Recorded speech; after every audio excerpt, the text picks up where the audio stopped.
Como todos los martes con nosotros aquí haciendo doble clic. Hola Martín. Querido Ramón, ¿cómo estás? Espero ustedes bien. Mi solidaridad ahí con el pueblo del Perú, por lo que comentabas ahí anteriormente, Ramón. Mira, yendo a los temas de justamente este sábado se celebra el Día Mundial del Agua y yo haciendo las cuentas llevamos más o menos cerca de 3 años en este espacio, Ramón, y casi 2 de los 3 años yo me he estado siempre quejando cuando hablamos de temas hídricos de por qué no teníamos un reglamento, si bien teníamos una ley que era del año 2018 sobre la utilización de las aguas grises. Tuvieron que pasar 6 años para que tuviéramos este reglamento que se publicó el año pasado, reglamento que es extremadamente necesario y súper interesante para el desarrollo futuro, no solamente desde el punto de vista agrícola, sino que también para las ciudades. Este es un reglamento que básicamente define la reutilización de aguas grises, tiene que ver, ¿no es cierto?, el agua que ocupamos, ¿no es cierto?, de las tinas, la ducha, el lavadero, el lavatorio, en el fondo, la que no tiene que ver con excrementos, básicamente, que se denomina como agua negra, y que básicamente valida un procedimiento que debe ser, en este caso, aprobado por la Seremi de Salud. Es bien interesante el reglamento porque define no solamente reglas del juego hacia adelante, sino que también define que todos los proyectos existentes de reutilización de aguas grises deben pasar por un proceso regulatorio y que en el fondo puede ser tanto ya sea proyectos que se desarrollen dentro de concesiones sanitarias como también fuera. Hay que recordar que muchos de los proyectos que están desarrollados de aguas grises se han desarrollado fuera de las áreas de concesión sanitaria, generalmente fuera de los límites urbanos, y que está en el fondo orientado para, por ejemplo, ocupar estas aguas en aparatos sanitarios, en áreas verdes públicas, en el fondo de procesos industriales que no tengan que ver obviamente con alimentos. También en el caso ambiental, en el fondo, por ejemplo, agua que podría ir destinada a humedales, incluso también, y fue una modificación de la ley, para usos agrícolas. Hay que recordar que el uso agrícola es cerca del 72% y la ley original no lo consideraba, pero con estos ajustes, digamos, que se desarrolló la ley, también el reglamento establece esa posibilidad. Así que aquí lo que vemos, Ramón, creo que una oportunidad también para Chile de cómo a través de ya sea métodos mecánicos, métodos naturales, una mezcla de métodos naturales y mecánicos, se pueden desarrollar proyectos no solamente al exterior de recintos, sino que pueden ser al interior o en el subsuelo, digamos, que puedan permitir una reutilización. Esto podría permitir sobre todo la viabilidad de muchas áreas verdes en sectores de, obviamente, poco acceso a áreas verdes, por ejemplo, en el norte de Chile. Y bueno, como todos, hay buenos ejemplos, hay ONGs que están haciendo un trabajo muy bonito, como por ejemplo la Fundación Un Alto en el Desierto, que ha intervenido en más de 30 escuelas, ha también generado pilotos en varios hogares. Y hoy día también es interesante mirar este desarrollo tecnológico de esta nueva ley. Posiblemente, Ramón, vamos a ir viendo esto en el espacio público. Por ejemplo, el reglamento establece que las tuberías, por ejemplo, tienen que ser moradas, y cuando veamos tuberías moradas, esa es el agua justamente que no tenemos que tomar. Esa agua es, digamos, posiblemente, no sé, más bien más que posiblemente, es agua que va a ser no sé, reciclada de aguas grises, y así define una serie de requerimientos técnicos que esperar que pueda plasmar proyectos tanto en colegios como en hoteles, en fondo comercio, que ya la ley, digamos, y el reglamento establecen la obligatoriedad de estos cumplimientos. Ahora, es interesante que se haya establecido este reglamento. Mi pregunta ¿es solo para las cuestiones de tipo, cómo decirlo, privadas o públicas, pero más masivas, o regula también las iniciativas individuales que algunos particulares han incorporado en su diario vivir y procesando sus propias aguas grises? Sí, hoy día la ley es obligatoria en ciertas características. Por ejemplo, no sé, pues en edificaciones sobre cierta cantidad de personas en ciertas regiones. Por ejemplo, en el caso de hoteles, por ejemplo, no sé, pues en la región de Arica, Parinacota o en Valparaíso. También, por ejemplo, incluso, Ramón, edificaciones, por ejemplo, de terminales de transporte entre ciertas regiones, y en edificios también, en el fondo, también lo hace obligatorio, pero depende de la capacidad de carga de la cantidad de usuarios. En el resto de las edificaciones se mantiene más bien como algo voluntario, del cual obviamente igual es necesario hacer el procedimiento para poder tener las respectivas validaciones, tanto en el diseño como en el monitoreo y control de la calidad de agua en el tiempo.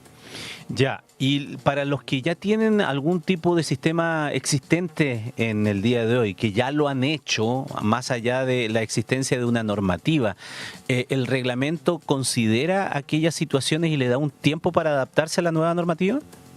Así es. Tal como comentaban, se establece en el reglamento la necesidad de poder regularizar esas instalaciones. Eso también va a ser una discusión interesante en términos de técnicos, sobre todo.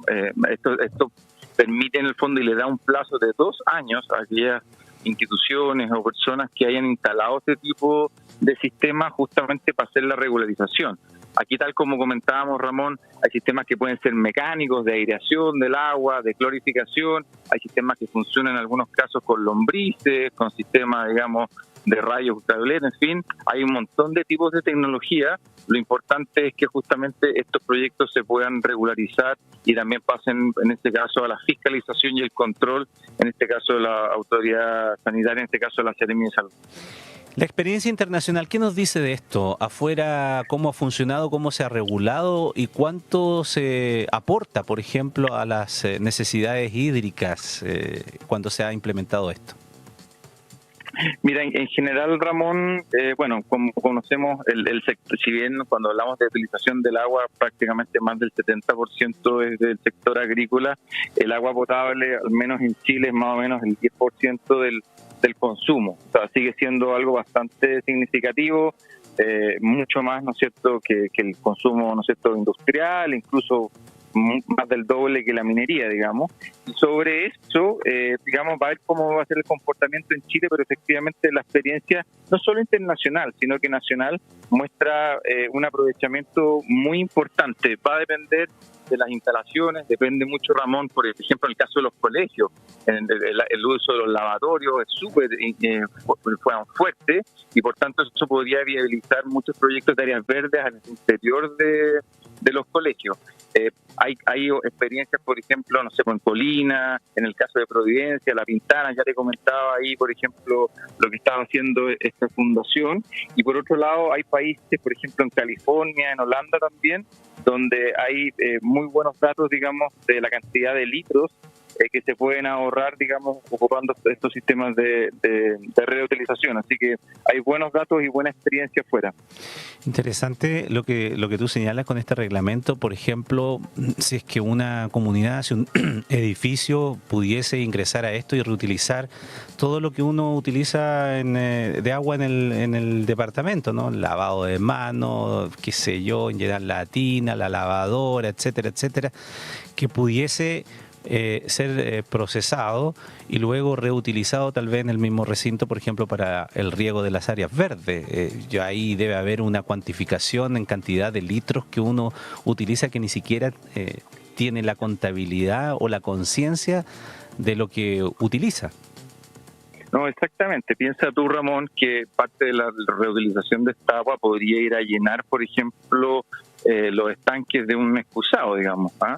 Y un excusado, si lo vemos, depende obviamente del estanque, pero puede ser incluso de 10 litros, 12 litros por descarga. Entonces, toda esa agua que ocupamos los lavaderos, en el fondo como en el lavatorio, el lavamanos, podría ir a estas descargas. Entonces, estamos hablando sobre todo de familias numerosas, piensa tú en edificios también. O sea, una cantidad muy importante de agua que se podría estar reutilizando dentro de la ciudad. Así que es algo que es de esperar que siga avanzando con fuerza.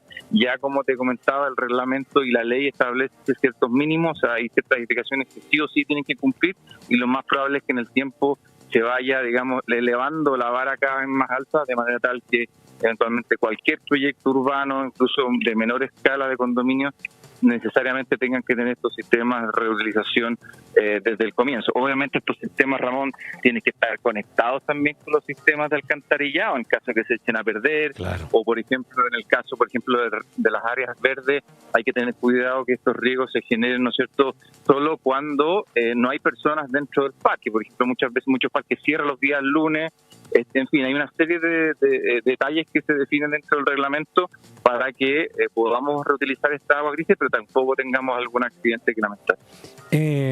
No te quiero poner en aprietos, pero ya que fue parte del programa, Póngame en aprietos, no hay problema. Lo conversamos en la primera parte, te tuvimos de invitado aquí en el estudio a Juan José Obach, director de Ejecutivo de Horizontal, por esta polémica del Hospital del Cáncer, que de alguna manera, como el tema tuyo hoy día es a propósito del agua y del Día Mundial del Agua y de cómo utilizamos el agua gris y el nuevo reglamento, lo que advierten estas observaciones que conversábamos sobre la construcción del Hospital del Cáncer que hace la Seremi de Medio Ambiente, justamente las razones que da más allá de las medidas específicas, estos corredores biológicos, etcétera, que plantea que debiera tener esta construcción.